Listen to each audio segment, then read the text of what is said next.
Isang mapagpalang araw po sa inyong lahat. Ngayon po ay January 23, 2026, Biyernes ng ikalawang linggo sa karaniwang panahon. Ating pong unang pagbasa at pagninilay sa araw na ito ay hinango mula sa unang aklat ni Samuel, chapter 24, verses 3 to 21. Noong mga araw na iyon, pumili si Saul ng 3,000 Israelita at isinama sa paghahanap kay David sa bundok ng mailap na kambing. Nang matapat sila sa isang kulungan ng tupa sa tabi ng daan, nanabi siya sa may bunganga ng kuweba sa tapat ng kulungan. Samantala, sina David ay nagtatago sa loob ng kuwebang iyon.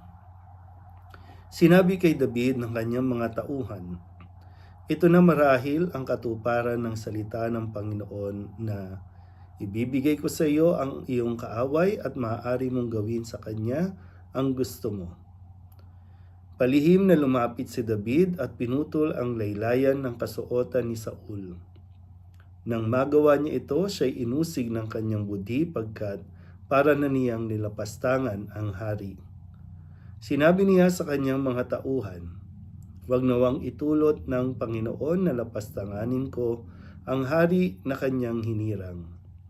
At napakiusapan niya ang kanyang mga kasama na huwag galawin si Saul. Ito na may nagtindig na at nagpatuloy ng kanyang lakad. Nang malayo-layo na si Saul, lumabas ng kuweba si David at humiyaw, "Mahal kong hari." Nang lumingon si Saul, buong paggalang na yumukod si David. Sinabi niya, "Bakit po kayo naniwala sa nagsabi sa inyo na ibig ko kayong patayin? Pinatunayan ko ngayon na hindi totoo yun. Nang kayo'y manabi sa may bunganga ng kuweba, ibig kayong patayin ang aking mga kasama, ngunit hindi ako pumayag. Sinabi ko sa kanila na hindi ko maaaring pagbuhatan ng kamay ang aking hari pagkat siya'y hinirang ng Panginoon. Narito, ama ko, ang kapiraso ng laylayan ng inyong balabal. Kung ito'y napiraso ko sa inyong kasuotan, magagawa ko ring patayin kayo noon kung gusto ko. Ito ang katunayan na hindi ko kayo gagawa ng masama kahit pinagpipilitan ninyo akong patayin. Ang Panginoon ang humatol sa atin. Siya na ang bahala sa inyo. Ngunit hindi ko kayo maaring pagbuhatan ng kamay. Gaya ng ating kasabihan, masamang tao lamang ang gumagawa ng masama. Ngunit ako ay di maaaring magbuhat ng kamay sa inyo. Sino ako upang paghanapin ng hari?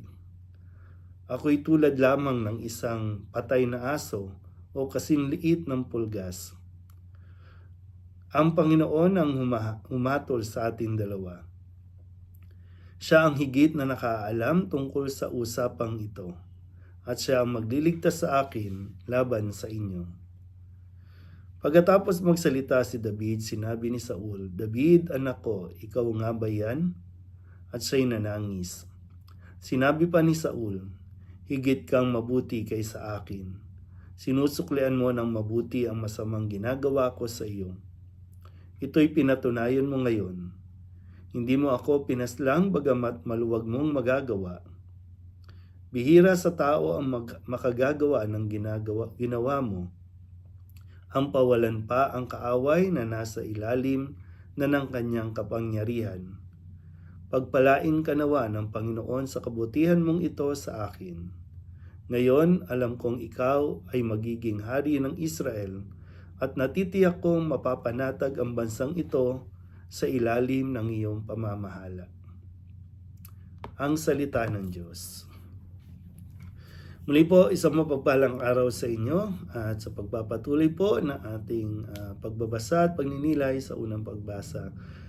Ngayon, nasa tagpo tayo na talagang matapos kahapon, binanggit na naliwanagan ng kaunti si Saul at hindi niya na ay tinuloy ang pagpatay kay David, pero makalipas ang ilang taon pa rin o anuman, nagpadala ulit si Saul sa mga sabi-sabi na si David ay balak siyang patayin. Kung kaya nanumbalik yung galit ni Saul kay David at ito ay kanyang pinaghahanap para patayin. At dito sa tagpong ito na kay David na ang lahat para gantihan si Saul na nagnanais siyang patayin pero hindi ginawa ni David.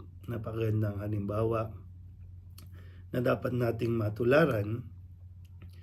Si David, naniniwala siya na ang Panginoon ang humirang kay Saul, kung kaya't ito ay kanyang ginagalang pa rin sa kabila ng mga hindi magagandang ginagawa sa kanya. Hindi niya ito pinag-isipan na gawa ng masama. At ito ay isa sa mga aral na patuloy na itinuturo sa atin ni Kristo, no? Na wag nating, kung may mga umuusig, may umaaway, sila ay gawan pa rin natin ng kabutihan. At anumang kasamaan ang ginagawa sa atin ng ating kapwa, sikapin natin na wag silang gawan din ng masama dahil hindi matatapos ang away-away sa gantihan, kundi sikapin din natin na magawan pa rin at manatili tayong mabuti sa mga taong gumagawa ng masama sa atin. Muli po, isang mapagpalang araw sa inyong lahat.